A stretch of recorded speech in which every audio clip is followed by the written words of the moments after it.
నమస్తే, welcome to #you. నేను మీ నరేష్. మన భారతదేశ ప్రజాస్వామ్యంలో గ్రామాల పాత్ర చాలా పెద్దది.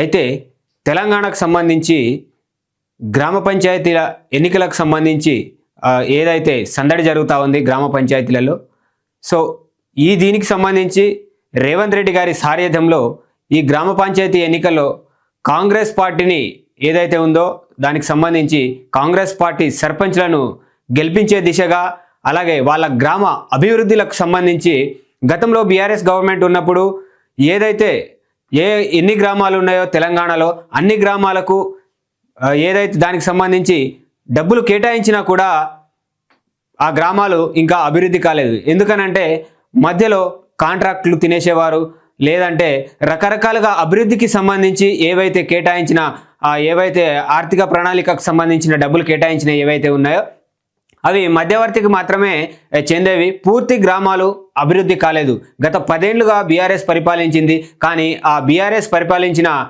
ఏదైతే ఉందో 10 ఏళ్ళు దానికి సంబంధించి గ్రామాలు ఎక్కడ గొంగడే అక్కడే ఉన్నట్టుగా ఉంది. అయితే దీనికి సంబంధించి ఏదైతే కాంగ్రెస్ గవర్నమెంట్ ఏర్పడి ఇప్పటికీ 2 సంవత్సరాలు పూర్తి చేసుకోబోతా ఉంది. అయితే ఇప్పుడు గ్రామ పంచాయతీ ఎన్నికలకైతే అందరూ సిద్ధం కావాలి అని చెప్పేసి రేవంత్ రెడ్డి గారి సారథ్యంలో ముందుకెళ్తా ఉంది. మొన్ననే మనం చూసాం 26వ తారీఖు గ్రామ పంచాయతీ ఎన్నికలకు సంబంధించి నోటిఫికేషన్ అయితే వచ్చింది.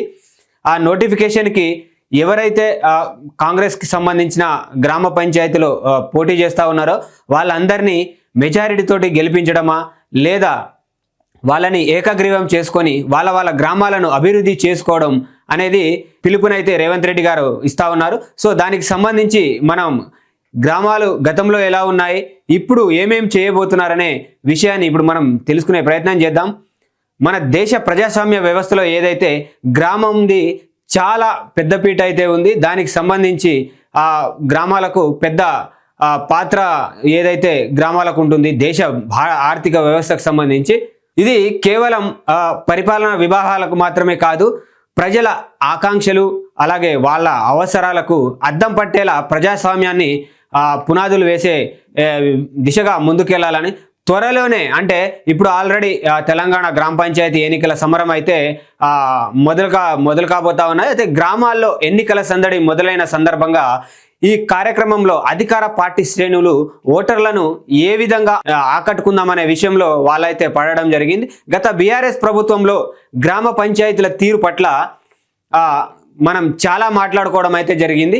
మన దేశ ప్రజాస్వామ్య వ్యవస్థలో వచ్చేసి గ్రామ పంచాయతీలు చాలా కీలక పాత్ర అయితే పోషించడం అయితే జరుగుతూ ఉంది. అయితే వీటికి సంబంధించి ప్రజాస్వామ్యంలో పెద్ద పాత్ర అంటే గ్రామాలే అని చెప్పేసి చెప్తా ఉన్నారు. అయితే గత దశాబ్ద కాలంగా తెలంగాణలో బీఆర్ఎస్ పాలనలో ఉంది. అయితే గత దశాబ్ద కాలంగా ఏదైతే బీఆర్ఎస్ గ్రామ పంచాయతీలను అయితే పరిపాలించడం జరిగింది. ఈ గ్రామ పంచాయతీలో స్వయం ప్రత్యుత్పత్తి మరియు స్వతంత్రం తీవ్రంగా దెబ్బతిన్నాయి. అంటే వాళ్ళకు స్వయంగా చేసుకునేది కావచ్చు, స్వతంత్రం కావచ్చు, తీవ్రంగా దెబ్బతిన్నాయి. గ్రామ స్థాయిలో నిర్ణయం తీసుకునే అధికారం క్రమక్రమంగా ఏదైతే ఉందో అది కనుమరుగైపోయిందని చెప్పొచ్చు. ఏదైతే దానికి సంబంధించి రాష్ట్ర రాజధాని హైదరాబాద్లోని ఒకే ఒక కుటుంబంలో వాళ్ళ చేతుల్లో కేంద్రీకృతం అయిపోయినాయి గ్రామ పంచాయతీలన్నీ. ఇది ఒక రకమైన ఏకపక్ష పాలనకు దారితీసిందని చెప్పేసి, గ్రామ అభివృద్ధి అనేది గ్రామ ప్రజల చేతిలోనే ఉండాలే తప్ప పైన కూర్చున్న వారి అజ్ఞాల మీద ఆధారపడి బ్రతకకూడదనేదే ఇప్పుడు చెప్తా ఉన్నారు. అయితే భారతదేశంలో పంచాయతీ వ్యవస్థ స్థాపించి 6 దశాబ్దాల పాటు దానిని రక్షించి ప్రోత్సహించింది కాంగ్రెస్ పార్టీ. అయితే పవిత్ర సాంప్రదాయాన్ని తెలంగాణలో పునరుద్ధరించే సమయం ఆసన్నమైంది. ఇప్పుడు తెలంగాణలో కొత్తగా కొలువుదీరిన రేవంత్ రెడ్డి ప్రభుత్వం ఇప్పటికే పునర్నిర్మాణంలో భాగంగా జనరంజంగా ఏదైతే కొత్త పథకాలు ఏవైతే ఉన్నాయో జనాలు అభినందించేలా కొత్త పథకాలను అయితే ప్రారంభించడం జరిగింది. సన్నబియ్యం, ఉచిత విద్యుత్, రైతు భరోసా, రుణమాఫీ, ఉచిత బస్సు సేవలు, అలాగే ఇందిరమ్మ ఇల్లు వంటి పథకాలు ప్రజలకు ప్రత్యక్షంగా లబ్ధి చేకూరేలా తెలంగాణ ప్రభుత్వం అయితే చేసింది. అయితే ఈ పథకాలన్నీ క్షేత్రస్థాయిలో గ్రామాల్లో సమర్థవంతంగా మరియు పారదర్శకంగా కావాలంటే గ్రామ పంచాయతీలకు బలోపేతం చేయడం అత్యవసరం అని చెప్పి, మరియు అలాగే ఆ నిధులు అధికారుల వికేంద్రీకరణ జరిగినప్పుడే ప్రభుత్వ లక్ష్యాలు ప్రజల వద్దకు వేగంగా చేరుతాయని చెప్పేసి, అందుకే ఈసారి మనం ఎన్నుకోబోయే గ్రామ పంచాయతీ సభ్యులు మరియు ప్రధానులు అంటే గ్రామ సర్పంచులు ఎవరైతే ఎన్నుకోబోతున్నామో వాళ్ళు రేవంత్ రెడ్డి గారి ప్రభుత్వంతో చేతులు కలిపి పని చేయగలిగిన వారై ఉండాలని చెప్పేసి ఇక్కడ చెప్తా ఉన్నారు. ప్రతి గ్రామంలోనూ రోడ్లు, నీటి వనరులు, ఆరోగ్యం, విద్య సదుపాయాల వంటి ప్రాథమిక అవసరాలకు అభివృద్ధి చెందాలి అని అంటే గ్రామ పంచాయతీలోనూ రోడ్లు, నీటి వనరులు, ఆరోగ్యం,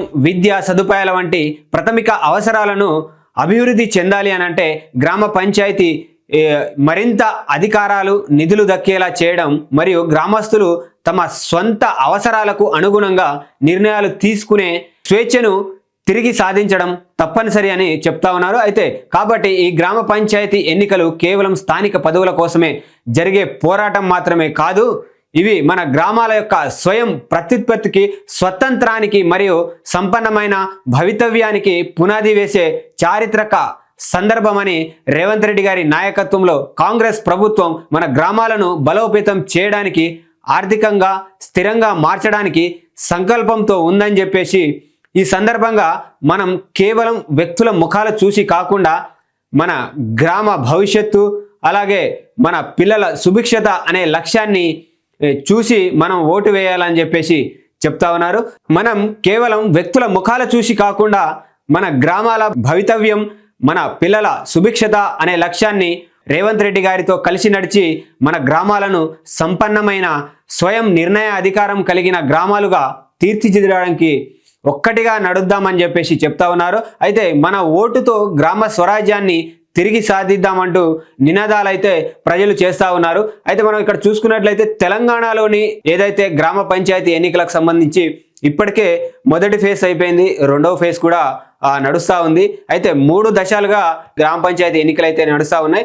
దీనికి సంబంధించి ఆల్రెడీ ఒకటి అయిపోతా ఉంది. 1కి 11వ తారీఖు ఆల్రెడీ ఓటేయడానికి ప్రజలు కూడా సిద్ధంగా ఉన్నారు. ఇక్కడ గ్రామ పంచాయతీలు అభివృద్ధి చెందాలి అని అంటే ఏదైతే అధికారంలో ఉన్న కాంగ్రెస్ ప్రభుత్వం ఏదైతే ఉందో ఖచ్చితంగా కాంగ్రెస్ ప్రభుత్వంతో కలిసి నడవవలసిన అవసరం ఉందని చెప్పేసి చెప్తా ఉన్నారు. ఎందుకంటే కాంగ్రెస్ ప్రభుత్వంతో రేవంత్ రెడ్డి గారితో కలిసి నడిస్తేనే గ్రామాలు అభివృద్ధి చేసుకునే అవకాశం ఉంది. ఎందుకంటే గ్రామాలు గత 10 సంవత్సరాలు ఎక్కడ గుంగడి అలాగే ఉంది, ఇప్పటివరకు ఎలాంటి అభివృద్ధి చేయలేదు.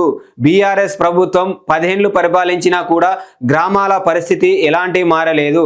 అలాగే రైతులకు సంబంధించి చూసుకున్నట్లయితే బీఆర్ఎస్ గవర్నమెంట్లో రైతులకు ఎలాంటి మంచి జరగలేదు. కాంగ్రెస్ ప్రభుత్వం ఏర్పడి 2 సంవత్సరాలు అవుతా ఉంది. 2 సంవత్సరాలు అయిన తర్వాత ఇప్పటివరకు రైతులకు రుణమాఫీ జరిగింది, రైతులకు సన్న బియ్యానికి ఏవైతే బోనస్లు ఇస్తా ఉన్నారు, ఏదైతే వడ్లకు వాళ్ళకు తగిన ధర అయితే ఇస్తా ఉన్నారు, అలాగే పత్తి రైతులకు కూడా వాళ్ళకు కింటాలకు సంబంధించి వాళ్ళకు తగిన ధర ఇస్తా ఉన్నారు. ముందు కూడా ఇప్పుడు ఏదైతే వాళ్ళు రైజింగ్ గ్లోబల్ సమ్మిట్ అని ఒకటి పెట్టారో దానికి సంబంధించి కూడా రైతులకు పెద్దపీట అవకాశం కనబడతా ఉంది.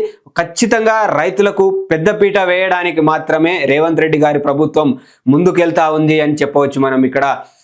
దానికి సంబంధించి ఖచ్చితంగా ఇంకా 3 సంవత్సరాల పాటు కాంగ్రెస్ ప్రభుత్వం అధికారంలో ఉండే అవకాశం కనబడతా ఉంది. ఈ 3 సంవత్సరాలలో ఎవరైనా సరే అటు నిరుద్యోగులు కావచ్చు, ఇటు రైతులు కావచ్చు, ఇంకా ఏదైనా ఏ విషయంలో చూసుకున్నా గ్రామ అభివృద్ధులు కావచ్చు, అలాగే పట్టణ అభివృద్ధి కావచ్చు, ఖచ్చితంగా కాంగ్రెస్ ప్రభుత్వంతోటే అవుతుంది, రేవంత్ రెడ్డి గారి సారథ్యంలోనే అవుతుంది. సో కాబట్టి ఏదైతే స్థానిక ఎన్నికలకు సంబంధించి గ్రామాల్లో ఎన్నికలు జరుగుతూ ఉన్నాయి, సర్పంచ్ ఎన్నికలు, వార్డు నెంబర్ ఎన్నికలు, ఇది మీరు అధికారంలో ఉన్న ప్రభుత్వాన్ని దృష్టిలో పెట్టుకొని గ్రామాలలో ఎవరైతే సర్పంచ్లుగా పోటీ చేస్తున్నారో ఇక్కడ కాంగ్రెస్ ప్రభుత్వాన్ని దృష్టిలో పెట్టుకొని మీ గ్రామాలను అభివృద్ధి చేసుకోవడానికి చూడండి తప్ప ఏదో గతంలో 10 ఏళ్ళు పరిపాలించాం కాంట్రాక్టర్లు వాళ్ళకే డబ్బులు మొత్తం కాంట్రాక్టర్లకే పెట్టింది బీఆర్ఎస్ గవర్నమెంట్. మనం చూసాం, డబుల్ బెడ్రూమ్ అని తీసుకొచ్చారు. డబుల్ బెడ్రూమ్ లో కూడా చాలా స్కాములు జరిగాయి. గొర్రెల స్కామ్ కావచ్చు, అటు ఏదైతే రైతు భరోసాలు ఏదైతే ఆ రైతు బంధు తీసుకొచ్చారు, రైతు బంధులో కూడా స్కాములు, చాలా వరకు స్కాములు జరిగాయి. ఇప్పుడు ఏదైతే కాంగ్రెస్ గవర్నమెంట్ వచ్చిన తర్వాత రేవంత్ రెడ్డి గారి సారథ్యంలో రైతులతో పాటు అలాగే అటు విద్యకు కావచ్చు, ఉపాధికి కావచ్చు, ఉద్యోగాలు నిరుద్యోగులకు కావచ్చు, ముందు భవిష్యత్తులో చాలా మంచి జరగబోతా ఉన్నది. ముందు విజన్ తోటి రేవంత్ రెడ్డి గారు ఆలోచించి ఏదైతే దీనికి సంబంధించిన గ్లోబల్ సమ్మిట్ అయితే చేయబోతా ఉన్నారు. ఈ గ్లోబల్ సమ్మిట్ ద్వారా కూడా చాలా వరకు హైదరాబాద్కి పెట్టుబడులు వచ్చే అవకాశం ఉంది. పెట్టుబడులతో పాటు హైదరాబాద్ కావచ్చు, తెలంగాణ కావచ్చు, చాలా వరకు అభివృద్ధి చెందే అవకాశం ఉంది. దాన్ని దృష్టిలో పెట్టుకొని మీ గ్రామాలను అభివృద్ధి చేసుకోవాలి అనుకుంటే మీరు ఖచ్చితంగా కాంగ్రెస్తో పాటు అలాగే రేవంత్ రెడ్డి గారితో పాటు నడవాలని చెప్పేసి ఇక్కడ చాలామంది విశ్లేషకులు చెప్తా ఉన్నారు. సో చూస్తున్నారు కదా, గత ప్రభుత్వం బీఆర్ఎస్ గ్రామాలను అభివృద్ధి చేయకుండా ఎంతగానో అడ్డుకుందో. ఇప్పుడైనా సరే కాంగ్రెస్ ప్రభుత్వం సారథ్యంలో నడవండి, మీ గ్రామాలను అభివృద్ధి చేసుకోండి అని చెప్పేసి రేవంత్ రెడ్డి గారు అయితే పిలుపునివ్వడం అయితే జరిగింది. ఇలాంటి మరిన్ని వీడియోల కోసం చూస్తూనే ఉండండి హ్యాష్ ట్యాగ్ యూ.